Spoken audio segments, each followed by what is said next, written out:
ẹ̀ka alẹ́ ẹ̀ka tòórọ̀ ìdòwú ògúnbàjò lórúkọ tèmi wọ̀nyí ni àwọn ìròyìn tí a mú wá fún yín ní èdè yorùbá lẹ́kùnrẹ́rẹ́. wọ́n ti rọ àwọn ọmọ nàìjíríà pàápàá jùlọ àwọn ẹlẹ́sìn mùsùlùmí láti jẹ́ kí ẹ̀kọ́ tí wọ́n kọ́ nínú oṣù alápọ̀nlé ní ramadan ó lapa lára wọn àti gbogbo ìrìn àjò ìgbésí ayé wọn. imam the muslim congress alhaji abdulrafi ló gba àwọn èèyàn rẹ̀ níyànjú báyìí nígbà tí ó ń ṣe wáàsí ní Eid tí wọ́n fi ń ṣe sàmì àjọyọ̀ ìparí oṣù Ramadan tọdún 2024. akọ̀ròyìn wa Anthony Gandoni oníròyìn tó bá wà níbẹ̀ tó sì jábọ̀ ohun tó ṣẹlẹ̀ lọ́hùn ẹ gbọ́ ẹ̀kúnrẹ́rẹ́ ìròyìn síwájú sí i. ọdún ìtúnu ààwẹ̀ tí àwọn the Muslim Congress ti ẹ̀ka Ìjẹ̀bú Òde ṣètò rẹ̀ pẹ̀lú àjọṣepọ̀ Zakat and Sadakat Foundation ti Ìjẹ̀bú ní láti ṣe àmì òpin Idil Fitri ìyẹn ìtúnu ààwẹ̀ ti ọdún 1445 AH tí ṣe 2024. Allahu Akbar.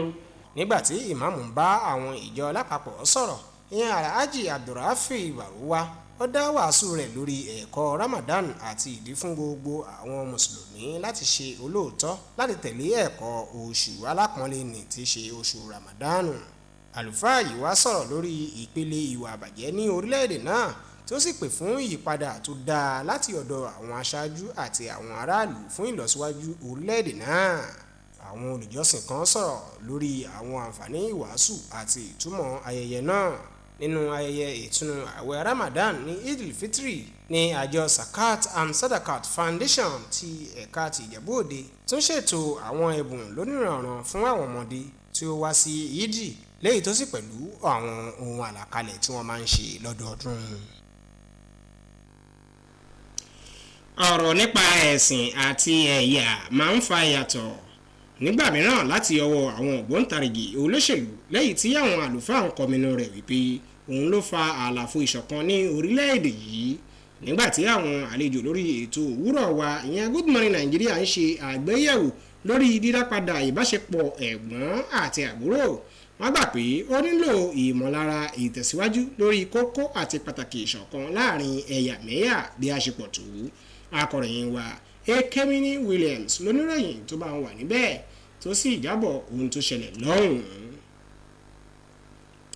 àjọ ìṣàkóso jambu nílẹ̀ yìí ti fọn rere bóde wípé UTME notification slip tọdún 2024 yìí wọ́n ti fi ọjọ́ ibi ìdánwò àti àsìkò àyẹ̀wò sínú rẹ̀ lẹ́yìn tí wọ́n ti ṣetán wáyé láti máa tẹ̀ ẹ́ jáde.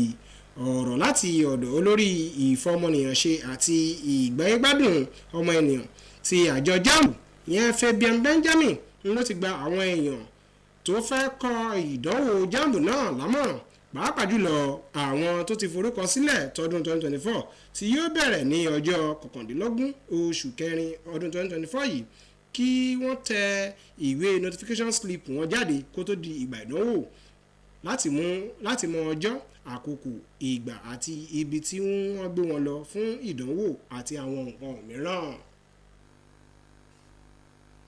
ìjọba àpapọ̀ ti ṣe ìpinnu láti ṣe ìdàgbàsókè ètò òfin tí yóò mú ìdàgbàsókè bá àǹfààní àwọn aráàlú sí ìdájọ́ òdodo àti láti dá ìgbẹ́kẹ̀lé àwọn ènìyàn tó wà ní ẹ̀ka ìdájọ́ padà. agbẹjọ́rò àgbà fún ètò ìdájọ́ tó ti ń ṣe mínísítà fún ètò ìdájọ́ ìyẹn Lateef Fagbemi San ń ló sọ̀rọ̀ yìí di mímọ̀ lásìkò tó ń bá àwọn oníròyìn sọ̀rọ̀ lórí àbá láti fi ètò ìdájọ́ òdodo lélẹ̀ nílùú Àbújá.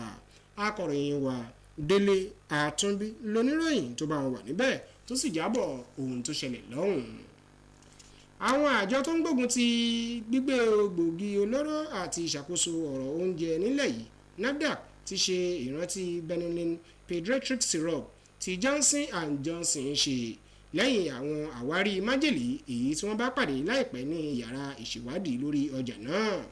iléeṣẹ́ yìí ni ó ṣàfihàn lórí ọ̀rọ̀ ayélujára rẹ̀ tó sì sọ pé àtúpalẹ̀ ìwádìí lórí ọjà náà fi hàn pé oògùn tó lòdì sófin tí orúkọ rẹ̀ ń jẹ́ Diethylene glycol wà lára rẹ̀ léyìí tó sì fa májèlé.